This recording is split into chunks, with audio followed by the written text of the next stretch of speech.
آخری پورشن دیکھیے گا، ثنائے بدائے تشبیہ، یہ بہت اہم حصہ ہے۔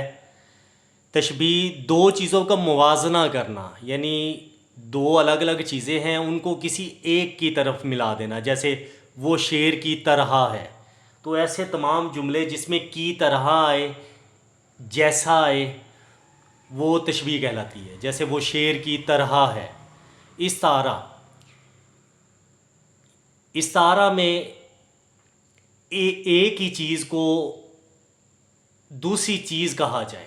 مثلا وہ شیر ہے، آپ تشبیہ میں دیکھیں نا، وہ شیر کی طرح ہے، یعنی مثال دی گئی ہے تشبیہ میں، لیکن استعارہ میں وہ چیز ہی بنا دی گئی کہ وہ شیر ہے۔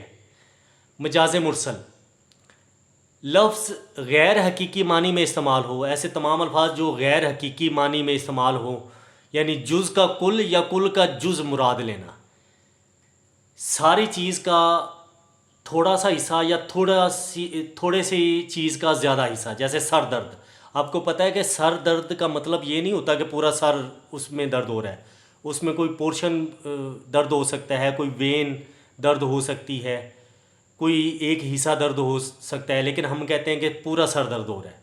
شہر آیا، تو شہر سے مراد یہ تو نہیں کہ میں گیا ہوں تو پورا شہر امنڈ آیا، میرا کہنے کا مطلب یہ ہوگا کہ میں وہاں پہ پہنچا تو وہ فلاں شہر آ گیا، لاہور شہر آ گیا۔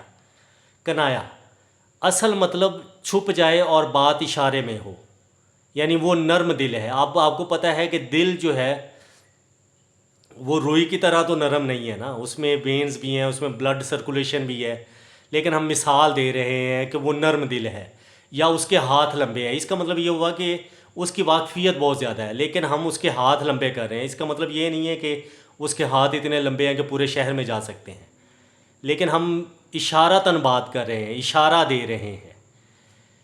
اس کے بعد تلمیح ہے، تلمیح میں کسی تاریخی یا دینی واقعے کا ایک لفظ میں بیان، جیسے برادران یوسف یا موسیٰ کا عصا۔ آپ کو پتہ ہے کہ برادران یوسف جہاں پہ بھی آئے گا تو وہ پورا واقعہ بیان ہو جائے گا، جس میں یوسف علیہ السلام کو ان کے بھائیوں نے کنویں میں پھینک دیا اور ان سے بے وفائی کی، اور ان کے کرتے پر خون لگا کے حضرت یعقوب کو دکھا دیا کہ بھیڑیا کھا گیا ہے۔ یہ سارا واقعہ ایک جگہ پہ سمٹ آتا ہے، ایک لفظ میں سمٹ آتا ہے، موسیٰ کا عصا۔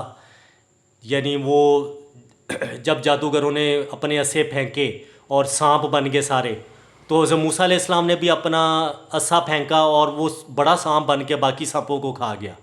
تو یہ پورا واقعہ ایک لفظ میں، ایک جملے میں بیان ہو جاتا ہے۔ تو تلمیح کی تعریف ہوگی کہ کسی تاریخی یا دینی واقعے کا ایک لفظ میں بیان۔ اس کے بعد صنعت تضاد ہے۔ تضاد آپ کو پتہ الٹ ہے، الٹ معنی رکھنے والے الفاظ مگر ایک جگہ استعمال ہو، مثلا رات دن، خوبصورت بدصورت۔ آپ بہت سارے اشعار ایسے دیکھیں گے کہ جس میں الٹ الفاظ ہوں گے لیکن ایک ہی شعر میں استعمال ہو رہے ہوں گے۔ حسن تعلیل، حسن تعلیل کسی چیز کی غیر حقیقی مگر خوبصورت وجہ بیان کرنا۔ مثلا پھول خوشبو اس لیے دیتا ہے کہ خوش ہوتا ہے۔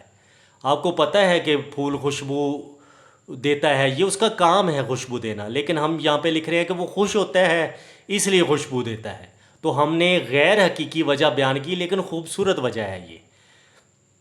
اس کے بعد میرات النظیر، ایک ہی موضوع سے متعلق مختلف الفاظ کا استعمال، یعنی ایک موضوع رکھا جائے اور اس میں اس موضوع سے متعلق مختلف الفاظ استعمال کر دیے جائیں۔